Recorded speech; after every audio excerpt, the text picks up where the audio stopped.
नमस्कार। आप सभी लोगों का हेल्थ वर्ड चैनल पर स्वागत है। अभी अभी शारदीय नवरात्रि खत्म हुई है। माँ दुर्गा को हमने विदाई दी। उनकी पूजा आराधना में हम 9 दिन 10 दिनों तक एकदम तन मन धन से समर्पित रहे और अब इसी तन और मन को स्वस्थ रखने के लिए हमारे साथ बहुत बड़ा टास्क, बहुत बड़ी चुनौती जुड़ने वाली, बिकॉज अभी शरद ऋतु आने वाली है, यानी कि ठंडी का मौसम, गुलाबी गुलाबी ठंडी की मौसम आने वाली है। और ऐसे में हमें हमारे स्वास्थ्य को लेकर काफ़ी चिंता रहती है, क्योंकि सर्दियों में सर्दी जुकाम बहुत जल्दी होता है, पेट की बदहजमी बहुत जल्दी होती है, हमें ठंड लगती है, जिसकी वजह से हमें कई बार खाने को पचाने में भी बहुत समस्या आती है। लेकिन अगर हम जानकारी को अपने साथ लेकर रखें और उसे फॉलो करें तो बहुत सारी ऐसी स्वास्थ्य समस्याओं से हम यूँ चुटकी में निकल जाएंगे, है ना। सबसे पहले हमें क्या करना है, जब हम सुबह सुबह उठें तो सबसे पहले तो अपने हथेलियों को गर्म करें, रगड़ कर इस तरीके से अपनी आँखों पे रखें, अपने चेहरे को थपथपाएं, अपने चेहरे को इस तरीके से आप पिंच करें, हल्के हाथों से फिंगर से टैपिंग करें, पिंच नहीं, पिंच इज़ दिस, टैपिंग करें आप, ताकि आपकी जो सर्कुलेशन है वो रात भर की ठंडी के बाद जब हमारे स्किन काफ़ी ऐसे श्रिंक हो जाते हैं तो उससे हमें निजात मिल सके। जब हम इस तरीके से टैपिंग करते हैं तो वहाँ पे ब्लड सर्कुलेशन काफ़ी अच्छा हो जाता है।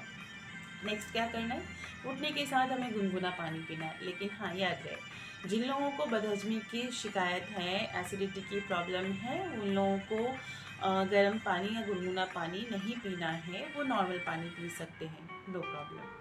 किसी भी खट्टी चीज़ों का इस्तेमाल ना करें सुबह के पानी के साथ। जैसे कुछ लोग वेट लॉस या फिर ऐसे ही बॉडी डिटॉक्स करने के नाम पर आंवले का जूस के साथ या फिर नींबू के रस के साथ उसको पीते हैं, गुनगुने पानी को या नॉर्मल पानी को, वो आपको नहीं करना है। यानी कि आपको नॉर्मल सादा पानी पीना है या फिर गुनगुना सादा पानी पीना है, उसमें कुछ भी ऐड नहीं करना है, because water is it self a detox water, right. Next आपको क्या करना है, अगर पॉसिबल हो सके तो सुबह के पानी पीने के बाद आप सुबह का जो नाश्ता करते हैं ना, उससे पहले के लिए आप तांबे के जग में या ग्लास में थोड़ा पानी भर कर रख दें, और नाश्ते के बाद आधे घंटे बाद जब आप पानी पीते हैं ना, तो इस तांबे के बर्तन के पानी का इस्तेमाल करें। मैं रात भर रखने के लिए नहीं कहूँगी, बिकॉज कई लोगों को, इवन मेरे पास जो पेशेंट आते हैं उनमें भी मैंने कई बार लोगों को शिकायत करते देखा है, सुना है कि तांबे के बर्तन में जब वो रात भर पानी रखते हैं तो उनको सुबह उसका टेस्ट और स्मेल अच्छा नहीं आता, और जिसकी वजह से उनको दिन भर वैसी डकारें आती है। माइट पॉसिबल, और ऐसा हो भी सकता है, राइट, और होता ही होगा तभी लोग शिकायत करते हैं। So don't keep the water for full night in the तांबाज बर्तन, कॉपर्स जग और mug, right. So just take for 3 to 4 hours and just drink it out, right. Next आपको क्या करनी है कि जो नींद आपकी है वो आप ध्यान रखें कि प्रॉपर आपने रात भर अच्छी नींद ली है, और रात की नींद ही काफ़ी नहीं है। आप शरीर को दिन में थोड़ा आराम दें, ज़रूरी नहीं है कि आप सोएं घंटे 2 घंटे 4 घंटे, बट हाँ, हाफ एन आवर, आधे घंटे, 1 घंटे, 45 मिनट, 50 मिनट, एज वेल जैसा आपको समय मिलता है उसके हिसाब से आप अपने शरीर को थोड़ा आराम दें, ओके। अगर आपने रात भर में 5 से 7 घंटे की भी नींद अगर डीप स्लीप ली है तो फिर आपको दिन में नींद से सोने की ज़रूरत नहीं है, बट हाँ, शरीर को रेस्ट ज़रूर दें आप थोड़ी देर के लिए। 2 हफ्ते में एक बार आप उपवास जरूर रखें, एकदम मैंडेटरीली मैं आपको बोल रही हूँ। इससे आपके बॉडी को काफ़ी फ़ायदा होता है। इसलिए जब भी आपको समय मिले, ये मैं नहीं कह रही कि आप व्रत रखें, किसी देवी देवता के पूजा में लगें, ऐसा नहीं है। अगर आपको पूजा में आस्था है तो आप पूजा के नाम पे भी कर सकते हैं। मंगलवार, गुरुवार, शनिवार जो भी व्रत रखना है आप रख सकते हैं। अदरवाइज आप ऐसे भी रैंडमली किसी भी 2 दिन व्रत या उपवास रखें, लेकिन हाँ, लगातार 2 दिन आपको नहीं करना है। उस 2 दिन के बीच में कम से कम 1 दिन या 2 दिन का गैप ज़रूर रखिएगा। इसके अलावा आप जब भी बैठे अपनी पीठ को सीधे करके बैठें। कई लोग ऐसे झुक कर बैठते हैं जिसकी वजह से उन्हें पीछे कुबर की शिकायत या फिर एक की हड्डी का झुकने की शिकायत होती है, तो इन सब चीज़ों से बचिएगा। और दूसरी चीज़ ये है कि ठंड के मौसम में चूँकि हम ऐसे भी थोड़ा सिकुड़ के बैठते हैं, तो एक प्रैक्टिस के तौर पे आपको सीधे बैठने की प्रैक्टिस रखनी है ताकि आप इसको अपने डेली लाइफ रूटीन में फॉलो कर सकें। नेक्स्ट है कि आप जो भी हमारे 5 तत्व हैं जिनसे हमारा शरीर बना है, जो कहते हैं क्षिति जल पावक गगन समीरा पंचतत्व से बना शरीरा।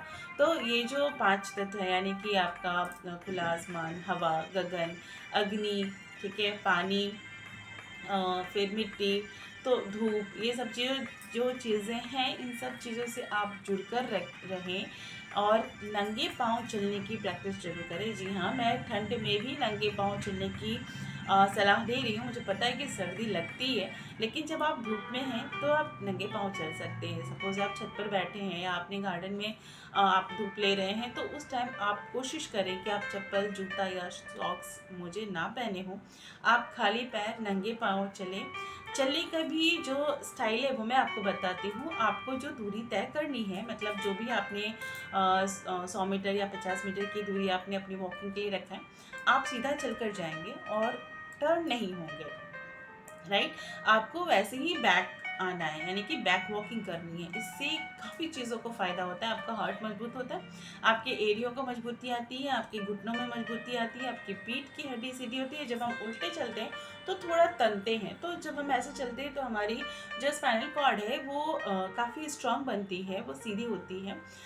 नेक्स्ट इससे और क्या फ़ायदा होता है कि हमारा जो किडनी फंक्शन है, चूँकि हम जब सीधे होते हैं तो हमारी कमर को काफ़ी बेस सपोर्ट मिलता है, तो और हम ऐसे सीधे तन के चलते तो हमारी किडनी पे उसका जो है काफ़ी पॉजिटिव इफ़ेक्ट पड़ता है।